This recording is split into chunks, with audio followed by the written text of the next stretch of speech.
Most of you guys that raised your hand. Some of you, you didn't raise your hand. Here's my challenge for you. Life change. Maintaining a life change doesn't happen in a big sanctuary. It happens when you break off into small groups. And when you break off into small groups, that's when change happens. Here's another time that you need to understand. Change happens when everyone's listening to me and not listening to each other.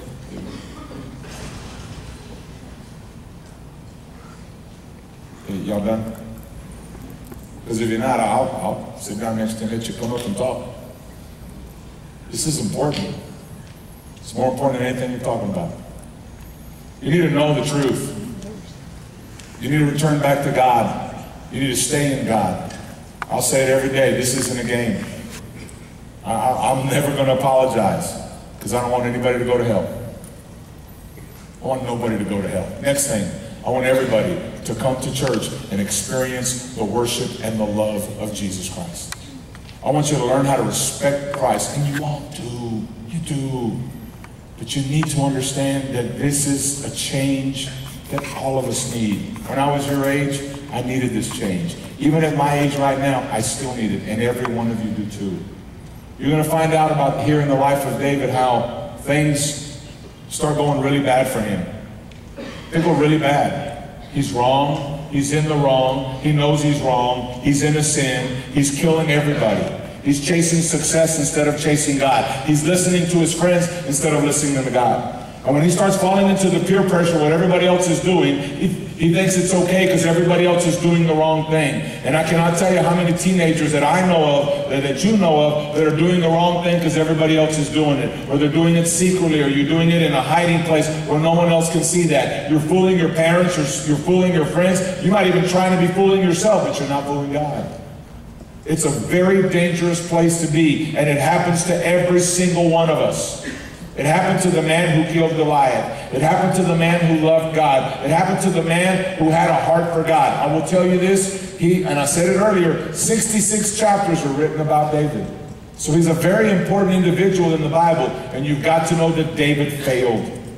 He failed miserably many times, and God still loved him. Here's what I will tell you. David never fell out of the love of God. What David fell out of was the leadership of God. He didn't let God be his Lord. There were times that even though God loved him, he walked away from God and he didn't do what he was supposed to do. You'll never fall out of the love of God, but you can fall out of the leadership of God when you turn away from God and you choose to follow other things that are not right before God. So what does God do? What happens when we go in the wrong direction? What happens when we're not doing the right thing? His love will not sit there and let you go through it without him trying to rescue you. God disciplines us every single day. There's things in our lives that God needs to change, and God will change them in our lives. We have to let God change it. Every one of us has something you don't like about yourself. For me, it's a very simple. For me, stealing, that's not it. I don't worry about stealing. I don't steal. For me, lying, I don't know how to lie. I'm not smart enough to remember all my lies. I know how to tell the truth because it's easy to remember the truth. Those temptations are nothing to me. For me, anger, that can be a temptation.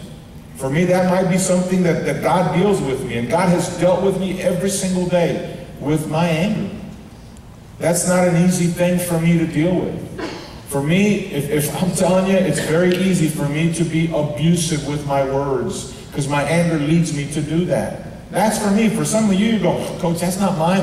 Mine is a sexual temptation. Mine is an attitude. But every one of us has something that is wrong in our lives. And if we don't watch it, it will creep up and it'll take us to places that are contrary to God. So what does God do? God has to discipline us. I'm going to show you this first picture. And as you see this first picture, I don't know who's angry. I know the guy in the white said something the guy in the blue didn't like. That much I know. So he's going to throw him out. Can I tell you something? God will never throw you out. You're going to walk away or you're going to stay in the game. The choice is going to be yours. It will always be yours. But I will tell you what God will do. Truth number one that I'll share with you is this. God will discipline your life. Champions need discipline in their life. If there's one thing that's going to separate you from everyone else, you're walking a Christian walk that nobody else wants to walk. You're walking it alone many times, and you need discipline and you need strength to persevere and to endure and to survive. I've said this many times, all of us have a second wind. But a lot of us don't know we have a second wind because we quit when the first wind comes to us. And when we start going really hard and it gets too hard, we naturally quit and we naturally stop. There's a lot of people that serve Jesus as long as Jesus gives them what they want. That happens with adults, so I know it happens with the youth. You know, God, I'm going to do what you tell me to do, but you better bless me. And now I've said this before, so now we make God our maid. We make God our bellhop. That I'm going to do this, I'm going to leave you a tip, but you better do something for me. And we make it about us instead of making it about God. And God is not a God who, God wasn't created, he wasn't created. God doesn't exist, and he didn't create us so he could serve us. He was here before us. He created us so we could glorify him. And so we could serve him. So when we're not, God's going to do something about it. And God's going to get in our face and he's going to tell us, you need to fix this. What is it in your life that is wrong before God? Let me tell you what happened to David. David decides to join the Philistine army. He joins the Philistine army, and the Philistine army finally says, you know what? You need to go because you betrayed God. If you betrayed God, you're going to betray us. How can we trust you if you betray your God? How can we trust you if you say you're a Christian and then you turn and you backstab God? How can you do that? We can't trust anyone like that. That's what the Philistines said. I want you to know that at the very beginning, David fought for God, and now he's fighting against God. At one point, he fought against the Philistines, and now he's fighting for the Philistines. He goes from the Christian life to an ungodly life. Many of us have accepted Jesus and we play the game of church, and that kills us and that hurts us. You're going to see what it does to David. I'm going to read to you in 1 Samuel chapter 29, verse 7, I think is what it is. Moving on. So when the king tells David he's got to leave, he says, please don't upset them, but go back quietly. The king tells David he's got to leave.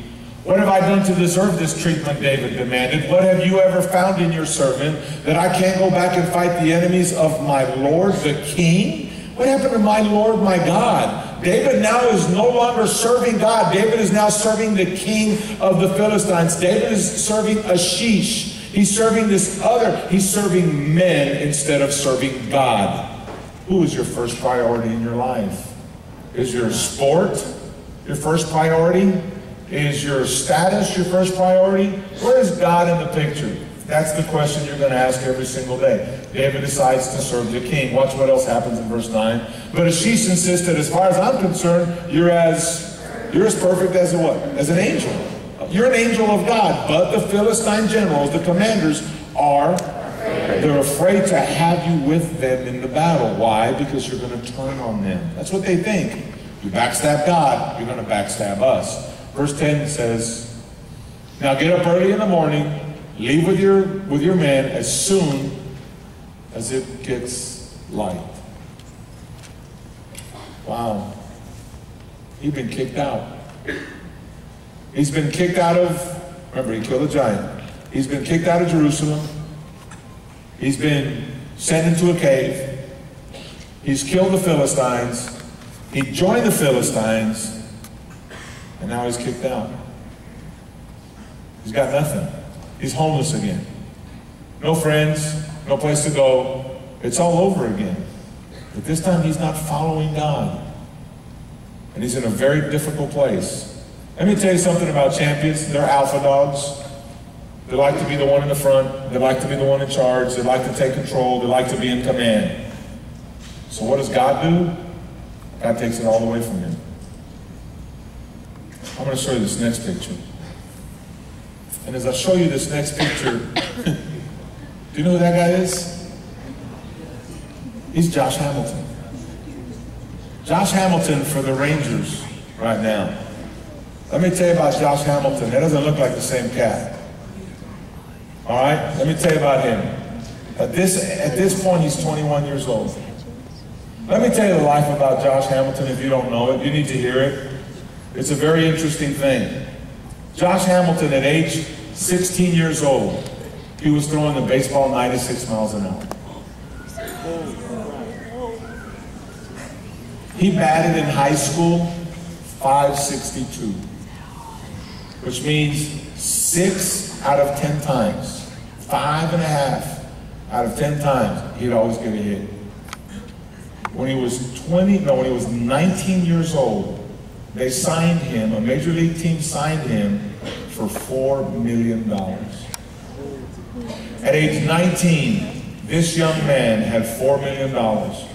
And for the very first time in his life, he has to get up, he has to leave his home, he has to get away from his parents, and for the first time in his life, he is all alone with a lot of money. Dangerous combination. You would agree to that? That's dangerous. Here's what happens.